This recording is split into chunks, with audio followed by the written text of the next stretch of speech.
When you work on cars for the community, you're bound to wind up with a few junkers to call your own, and whether you want them or not, they will stay on your lot until you either fix them up or junk them out and send them to heaven, or hell if it's a Ford. And speaking of Ford, I've been working on a 2013 Ford Fusion for the past couple months that was abandoned on our lot last year. It has been a painful process to get this thing back in working condition where it can be driven daily. So today we're going to go over everything I've done to it to get it back in daily driver condition, why it was such a pain in the butt to do so, and most importantly, was it worth doing it? Now, usually when I see a car in this bad of condition abandoned on my lot, we just send it on down to the scrapyard. But when I saw this Ford, I saw potential. Not potential in making money, because obviously this car is not worth too much, but I saw the potential to gain some knowledge because this vehicle came here for a transmission issue, and it has a 6-speed 6F35 transmission that I had personally never built before. So like I always do, I took a negative and tried to turn it into a positive and got the title to this vehicle, which took months of paperwork, and finally was able to take this transmission out, try to investigate what was going wrong with it, and see if I could get it fixed. To my surprise, the 6F35 transmission was not that complex, and I was able to get it fixed, but there was some bumps along the road. I had to take this transmission in and out 4 times before I had it exactly right and it drove the way it should. This was mostly my own fault, and I've released a video on how to rebuild the 6F35 and how to avoid my mistake. See, doing all my research on the 6F35, I was paying too much attention to the hydraulic components in this vehicle and not actually looking at the gear train itself. And by doing that, I missed a broken ring gear in this transmission that when I put it back in the car caused the transmission not to have 4th gear. And I missed this not once, not twice, but 3 times. And on the 4th removal and disassemble, I finally saw the broken ring gear that was causing the no 4th gear. And we fixed it by going out to the junkyard, finding a used 6F35, taking it apart and taking the ring gear out of that and putting it in my transmission. Now this car drives fine. Now I could sit here and cry about the fact that I had to remove this transmission 4 times to finally get it right, or I could learn from my mistakes, move on, and never forget the 6F35 nightmare that haunted me for 3 months in 2024. So we move on, and now we have the big problem with this car, which is the inside of the car. It is smelly, it is stinky, and it is dirty. Now this is probably a bigger issue than the transmission itself, because without the car driving, at least you can usually sit in a car and, use it as shelter if it smells nice inside. Well, this car had neither. It didn't move, it didn't drive, and you couldn't even sit inside of it because the smell was just unbearable. It's worth noting that there was a lot of trash in this car when it was left abandoned, and we had somebody clean it out while we were waiting to get the title. But even with it cleaned out, you could tell that this car had some serious damage done to the inside of it, and it was going to take some time to get this thing back where you could even sit in it and enjoy breathing. So before I even removed the transmission, I removed all the seats, all the carpet, and got those out so we could clean those while we were working on the transmission. And with this disaster of a transmission rebuild that we went through, we had plenty of time to get these carpets clean, which we did. We started this project back in February, and it's now June, so it's time to finally get this thing back together, see if we can get the interior smelling nice, and get this thing sold as a daily driver. All right, we're in the Fusion with the busted radio, and we're going down the road, and this thing's driving great now. It's 3rd gear right there. There's 4th gear. You can barely feel it shift into 4th gear. It's driving great. So the whole time that I was fooling around with this thing for months, I just had a cracked ring gear in the planet that was causing no 4th gear. You live and you learn, aggravating mistake. Now I gotta fix the rest of the stuff on this car. We got a cracked windshield. We still don't have the rest of the seats back in this thing. It still stinks in here. Gotta fix this console piece here. A lot of things to do here, but at least we got it to where it drives and has all 6 gears. Good TCC apply. We were checking that on the scan tool.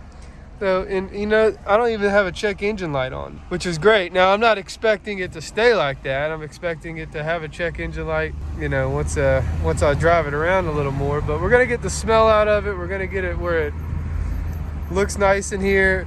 It's still a little stinky in here. I know you can't smell that through the camera, but I can definitely smell it in here. So, to fix that today, we bought something off of Amazon. We're gonna see if it works. It's an ozone generator.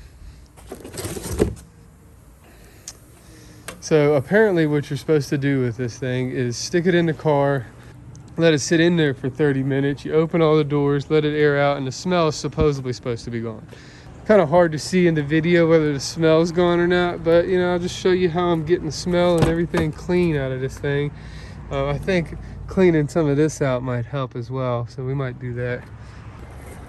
All right, it's been 30 minutes here. Unplug our machine. You see it rolling out of there. The ozone material.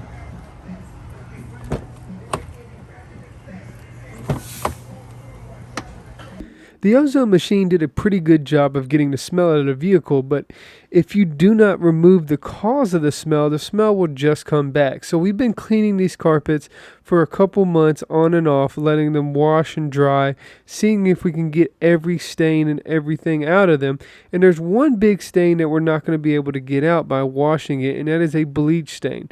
So we went online and we found some carpet dye that apparently will turn your carpet back to the original color if you spray it on it. So we decided to try it out. See, I got this bleach spot down here on the carpet.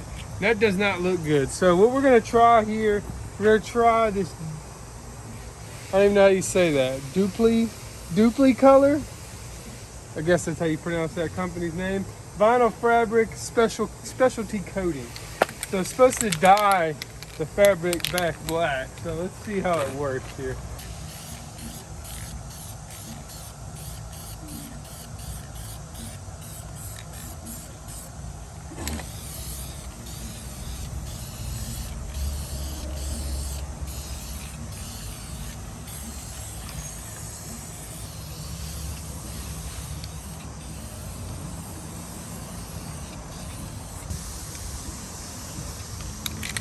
Now, while I was waiting for the carpet to dry from me spray painting it, I put the radio in with the new screen that I got from eBay Motors. Now, this screen was not that much. It was only $60, but there's only one problem.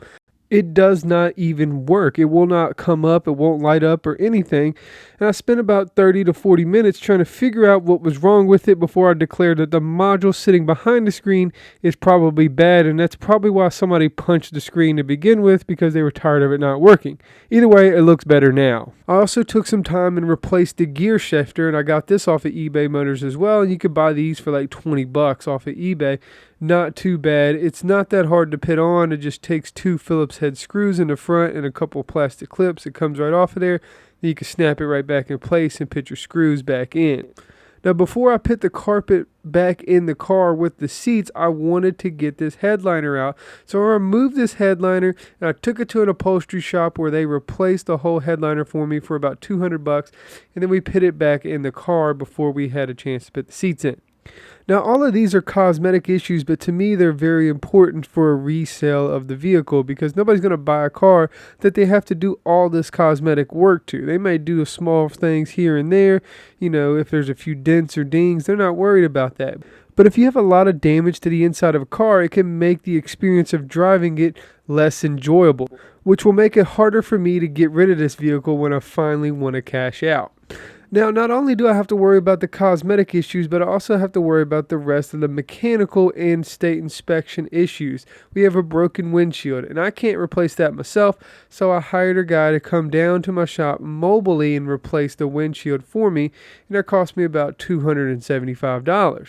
We also got a side mirror off of eBay Motors because the one on the passenger side was broken, and that wouldn't pass state inspection. And the biggest thing that we had to do to pass state inspection is get new brakes on this thing. These rear brakes were probably the worst I've ever seen come off a car. The front brakes weren't great either, so we did pads and rotors all the way around. No pad slaps happening in my shop. So finally, after months, we have this vehicle in a drivable condition where we can actually start marketing it for resale. There's a few more things that we need to take care of before we can get to that point. We're going to need to fix the radio screen, of course. We're also going to need a rear view mirror and most likely some seat covers for this car as well. And hopefully the last thing I'll have to do to this thing is put some rear suspension on it.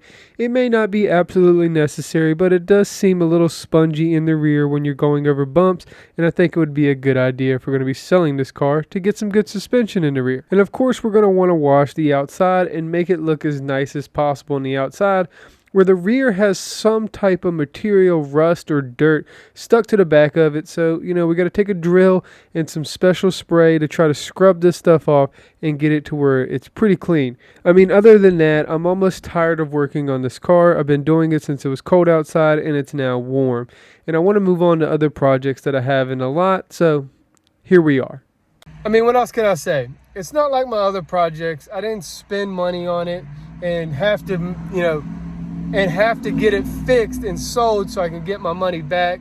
It was just kind of a hunk of metal that was sitting out in our lot. It was more of a nuisance sitting in the parking lot than it was a project initially. But I saw an opportunity and I wanted to learn about these transmissions, and that is something I did do. I did learn a good deal about Ford Fusion and the 6F35 transmission, and I should be able to help out a lot of customers coming into my shop. So I guess that end of it was worth it. But on the other end, the financial end, all the money I spent on transmission parts, all the time I spent fixing this car, putting a headliner in it, putting the radio, fixing the floor, getting the seats clean, having my dad clean out the carpet on the weekend.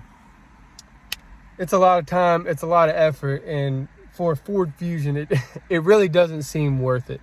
But I tell you what, in the end, if I can find somebody that's walking the work or needs a cheap, effective car that can get them back and forth and they don't have to worry about it, they can bring it back to me to fix it, then it'll all be worth it. As long as I can help somebody out and push these projects further down the road to where they can provide transportation for somebody and they don't have to worry about it too much. It is a Ford, so, let me know in the comment section below what I should sell this car for.